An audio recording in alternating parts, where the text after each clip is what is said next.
இந்த அடிக்கிற வெயிலில் பக்தர்களுக்கும் பொதுமக்களுக்கும் யார் வேணாலும் அந்த தண்ணி எடுத்து தாகம் சாந்தி பண்ணிக்கிறாங்க. எங்கே அப்படின்னா மத்தள நாராயணம் மயிலாப்பூர் கச்சேரி ரோட்டில் இருக்கிற சமண கோவில் ஜெயின் மந்திரில் தான் அந்த மக்களுக்கும் பக்தர்களுக்கும் பொதுமக்களுக்கும் அந்த தண்ணீர் கொடுக்குறாங்க. அது எனக்கு ரொம்ப ரொம்ப பிடிச்சிருந்தது. ஏன்னா எல்லா வழிபாட்டு தலங்கள்லையும் உள்ளே இருக்கும் தண்ணி, ஆனால் இவங்க வெளியிலே வச்சுருக்குறாங்க. ஸோ வெளியில் போகிறவங்க கூட அதை குடித்து அவங்க தாகத்தை சாந்தி பண்ணிக்கிறது ரொம்ப விசேஷமாக இருந்தது. எல்லா வழிபாட்டு ஸ்தலங்களும் இந்த மாதிரி பண்ணினாங்கன்னா சிறப்பாக இருக்கும் அப்படின்றது எனது அபிப்பிராயம். அற்புதமான வெள்ளை பளிங்கு கல்லில் இந்த மாதிரி கலர்ஃபுல் பெயிண்ட் பண்ணி சிறப்பாக இருந்தது. மயிலாப்பூரில் இருந்துக்கிட்டு நம்ம ஜெயின் கோயில் ஒரு வாட்டி போகணும் அப்படின்னு நினச்சிக்கிட்டே இருப்பேன், என் சேனலில் போடணும் அப்படின்ட்டு. அது இன்று சாத்தியமாக இருந்தது. எவ்வளோ கலர்ஃபுல்லாக இருக்குது அப்படின்னு பாருங்கள். ஒரு காலத்தில் இந்த சமண சமயம் தமிழ்நாட்டிலையும் ரொம்ப ஆதிக்கம் செலுத்தினாங்க. நமக்கு தெரியும் 63 நாயன்மார்களில் திருநாவுக்கரசர் இந்த மதத்துக்கு தான் மதம் மாறினார். அப்புறம் திரும்பி வந்து கூற்றாயினவாறு விளக்குகள் இவரெல்லாம் பாடினார். அது வரலாறு. இந்த கோயிலுக்கு நான் இது 2வது தடவை போகிறேன். முன்னாடியும் ஒரு வாட்டி போயிருக்கிறேன் பல வருடங்களுக்கு முன்பாக. இந்த வாட்டி தான் நம்ம சேனலில் போடணும் காமிக்கணும் அப்படின்னு சொல்லிட்டு போயினேன். நம்ம கோயில் மாதிரி தான் அந்த இதெல்லாம் ஆராத்தி இதெல்லாம் பண்ணுறாங்க. ஆனால் உள்ளே எல்லாம் பெண்கள் அலௌடு. உள்ளே போயிட்டு அந்த விக்கிரகங்களை தொட்டு கூட அவங்கெல்லாம் பண்ணுறாங்க. என்னமோ குங்குமமோ ஏதோ எல்லாம் வைக்கிறாங்க. ஆனால் முகத்தில் வாயை மூடிட்டுருக்குறாங்க வெள்ளை துணி வைத்து. அதுக்கப்புறம் தான் உள்ளே போயிட்டு அந்த இதெல்லாம் பண்ணுறாங்க. ஸோ பெண்களும் உள்ளே அலௌடு, மற்றவங்களும் அலௌடு அப்படின்றத பார்க்குறது கொஞ்சம் ஆச்சரியமாக இருந்தது. ஸோ சில வித்தியாசங்கள் 24 தீர்த்தங்கரார் அப்படின்றவங்க இருக்கிறாங்களே, அவங்களுடைய கோட்பாடுகள் அவங்களுடைய சிந்தனைகளை தான் இந்த சமண சமயத்தை சேர்ந்தவங்க ஃபாலோ பண்ணுறாங்க. ஸ்வீட்டு அரிசி இதெல்லாம் அங்கே கொண்டு வந்து வைக்கிறாங்க. டிசைன் எல்லாம் போடுறாங்க.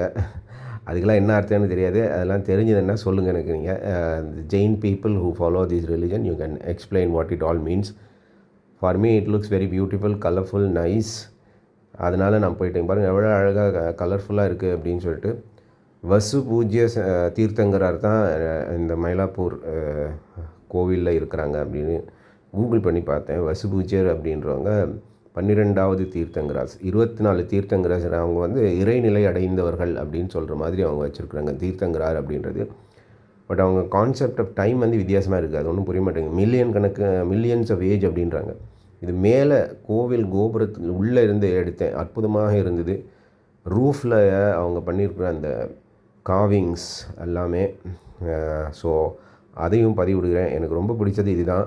அற்புதமான ஆர்கிடெக்சர், கலர்ஃபுல் பெயிண்டிங்ஸு. நான் போயிருந்தப்போ கூட ஒருத்தர் பெயிண்ட் பண்ணிகிட்டு இருந்தார். அதையும் உங்களுக்கு காமிக்கிறேன். ஸோ அந்த கலர்ஃபுல் பெயிண்டிங் இந்த பேக்ட்ராப் ஆஃப் ஒயிட் ஸ்டோன் ரொம்ப பளிச்சுன்னு தெரிகிற மாதிரி இருக்குது. ஸோ இந்த மதம் எதுவாக இருந்தாலும் பாரத தேசத்திலே தோன்றிய மதம் ஜெயின மதம். இன்றைக்கி நான் இந்த மதத்தை பற்றி யோசிக்கிறப்பெல்லாம் முஸ்லீம் மதம் ஞாபகம் வரும். ஏன்னா ஆரம்பத்தில் இவங்க வந்து பள்ளி எண்ணு வச்சு கற்றுக் கொடுத்தாங்களாம். தண்ணி கொடுக்குற மாதிரி பள்ளி அப்படின்றது வந்து சமணர்கள் அவங்களுடைய மதத்தை போதனை பண்ணுறதுக்காக வச்சுருந்த இடம் தான் பள்ளி. அதை தான் இன்றைக்கு வரைக்கும் நம்ம பள்ளி அப்படின்னு சொல்லிகிட்டு இருக்கிறோம். அதே மாதிரி பள்ளி வாசல் அப்படின்னு முஸ்லீம்ஸும் பள்ளி வாசல்னு வச்சுருக்காங்க பார்த்தீங்களா. அதனால என்னமோ தெரியல, எனக்கு இந்த ஜெயின்ஸையும் முஸ்லீம்ஸையும் நான் சேம்னு திங்க் பண்ணுறது உண்டு. எனிவே ஜெயின மதம் வந்து இது பாரத தேசத்திலே தோன்றிய மதம். முஸ்லீம் வந்து வெளியிலேருந்து வந்த மதம். எப்படி இருந்தாலும் நாம் மதங்கள் வேறாக இருக்கலாம், மொழிகள் வேறாக இருக்கலாம், கடவுளுக்கு வைக்கிற நம்ம பெயர்கள் வேறாக இருக்கலாம், கலாச்சாரம் வேறாக இருக்கலாம், வழிபாடு முறைகள் வேறாக இருக்கலாம். ஆனால் எல்லா மதங்களுமே அன்பை செலுத்த சொல்லுது, எல்லாருக்கும் உதவி பண்ண சொல்லுது. அதனால தான் அவங்கெல்லாம் அந்த தண்ணியை வெளியில் வைக்கிறாங்க. ஸோ இந்த மாதிரியான கான்செப்டை எல்லா வழிபாட்டு ஸ்தலங்களும் இருக்கணும்.